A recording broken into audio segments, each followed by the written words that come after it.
So we've got a handful of questions that are specifically about Heartland. Ex Rokai, or Heartland and Homecoming, I guess, because they do kind of take place in kind of the same timeline in the same place together.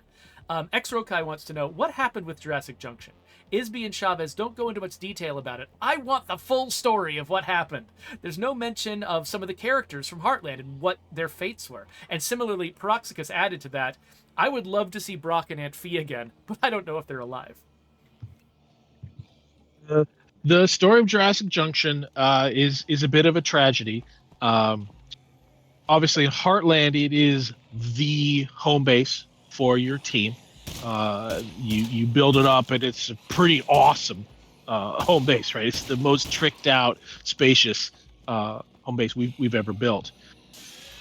But when it came along to making Homecoming and turning Trumbull into a standard map, we knew we wanted a map that was, okay, you can settle in A or B or C or D. We didn't want it to be as focused as that story was.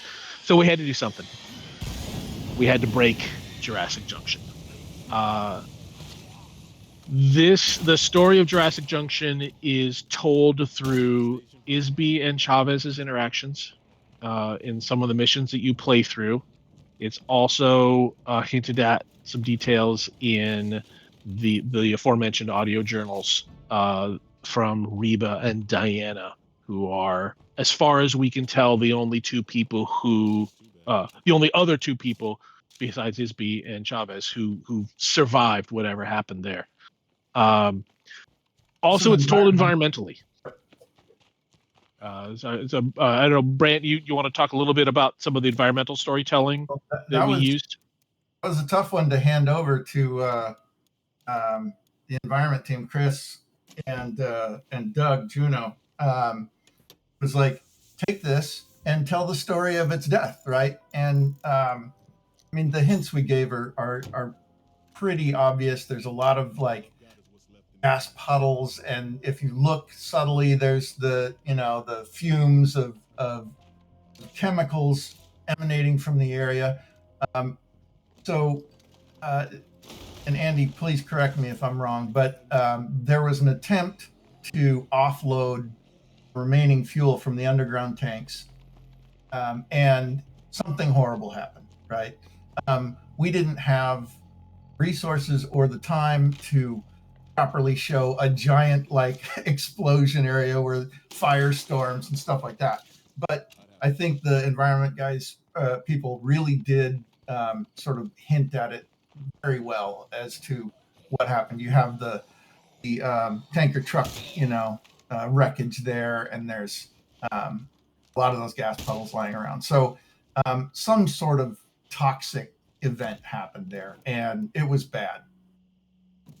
Andy, sorry, go ahead, Sir Jimmy. I was saying, when you were giving your answer, you said that Reba and Diana were the only survivors. Are you saying that they're definitively the only survivors, and the rest of that community is canonically dead, or are you saying they're the only proven known survivors? Yes, the only survivors we've shown of that potential community of about a dozen people. You could meet Isby and Chavez, so they're still around.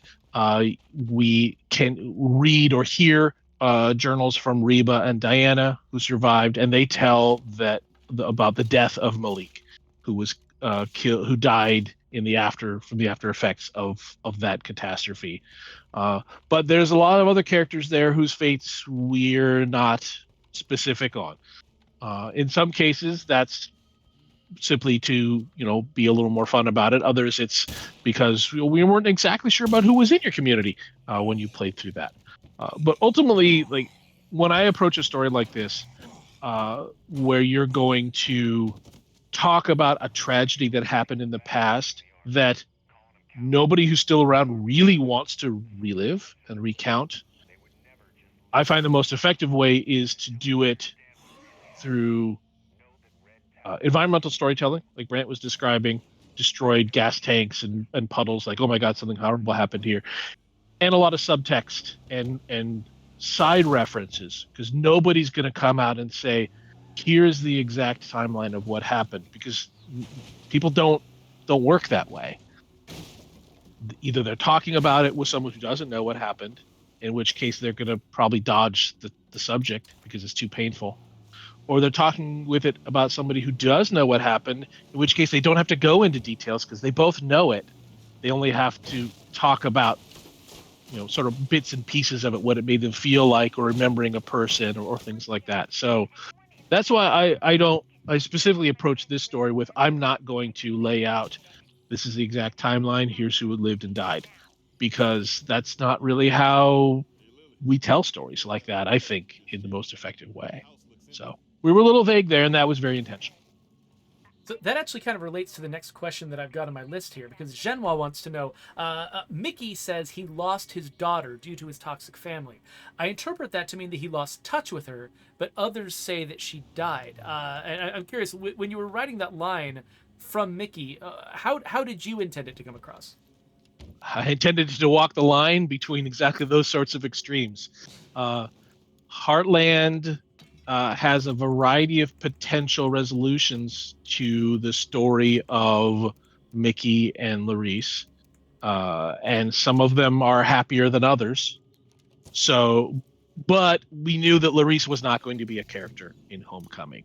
So, one way or another, we had to write her out of his story. And yeah, so I chose a line that was specifically interpretable in multiple ways, because that's what you do when you have a situation like this and you don't want to necessarily paint yourself into a corner. Is it impossible that Larice might ever return, or that she and Mickey might ever reunite? I mean, anything's possible, but for the story of Homecoming, she was not going to be a part of that. So he needed to be mourning that relationship. Like, it was real, it happened, and that's what helped change him and put him on a better path. But that was not part of his current story that he was going to have interacting with the various characters that he meets in Homecoming. I really like the way you described that for a a story that is very much about loss and sort of the fragility of life, and the idea that you can't keep, the game's called State of Decay, things don't stay around forever. I like the idea of sort of having the value of someone only partially be who they are with you in the moment, but also partially be the impact, the changes that they made to you. So even after they're gone, it's like they're still there because you're different for having known them. Right. Regardless of what the actual outcome was of Mickey and Larice's relationship, she meant something to him, and it changed him, and it made him a better person, and allowed the story of Homecoming to play out the way it did. So, I felt like I had at least one other follow-up question, but I think I've lost track of what it was. So, oh right. So Peroxicus did have another question about Heartland. He says, what is the backstory to Mickey and Larice?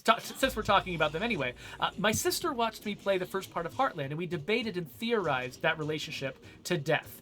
The kicker is no one was surprised by it. Even though she met a dad she never knew and he didn't know he had a daughter, nobody, not even Aunt Fee, seemed surprised. So we're curious if Larice's mama had a backstory related to her relationship with Mickey Wilkerson, or what, or what's going on there. Absolutely, there's absolutely a story there. We didn't need to retell the specifics of that story. We just needed to know it in order to play out these characters realistically. But in my mind, the story that I worked out with the other writers and designers who were working on Heartland was that Larice's mom, we gave her a name, but I'm blanking on it right now because that was so many years ago. Even though it doesn't seem like it. That she came to Trumbull Valley as a young woman, like on a summer vacation, that sort of a thing. So she's coming down from the city, visiting the sticks, and meets this guy. We can imagine that at some point in his life, Mickey Wilkerson was a bit more charming than he is now, right? Like imagine say a 25-year-old Brant charming the ladies who've come down from the big city. He's looking tough. You never met 25-year-old Brant. He's tough. He's a bit of a badass. He's not like anybody that she's met before. And they have a little summer fling, and 9 months later, we have Larice coming along. But at that point, her mom has no intention of carrying on the relationship, probably because she's been talked out of it by her older sister, Fiona, and the rest of her family. So there's a dad who maybe knows that he's got a kid. Maybe they've corresponded a little bit in the intervening years, but they've never really had contact. The thing I took from that, Andy, the fact that they weren't surprised, is that there may be other characters out there that are Andy Wilkerson or Mickey Wilkerson's children, right? And at this point, everyone's like, "Oh, another bastard from Wilkerson." Oh well. So one final question about Heartland that actually just came in from Ray Segrist during the stream. What about the Cleo message at the end of Heartland? What was going on there? What did that message mean? It meant dun dun dun. More story to come. So it was interesting because we ended up, when we did Homecoming, part of what we were trying to do was, this was going to be our last big story addition to the franchise. Sorry, not to the whole franchise, but to State of Decay 2, or at least it had the potential to be that. And so we didn't want to leave that dun dun dun hanging forever, right? And so we did kind of try to answer it a little bit. Right. Ultimately, what that moment was attempting to show was that there was more to what happened in Heartland than what the player saw. Right? Like, okay, I solved the plague walls, saved the town, everything's fine, right? But what's with this weird tower in the middle? And unless you've played more parts of the game, you might not even understand what that tower is. But if you've been playing for a while, say you played Daybreak, say you played the Year One Survival Edition where we introduced Cleo, then that voice, that name, those towers, those mean something. And you need to know, hey, this wasn't just random. Like, no, that message was, oh my God, that's a horrible crash, Geoffrey. That car, you're not going to be able to get your deposit back.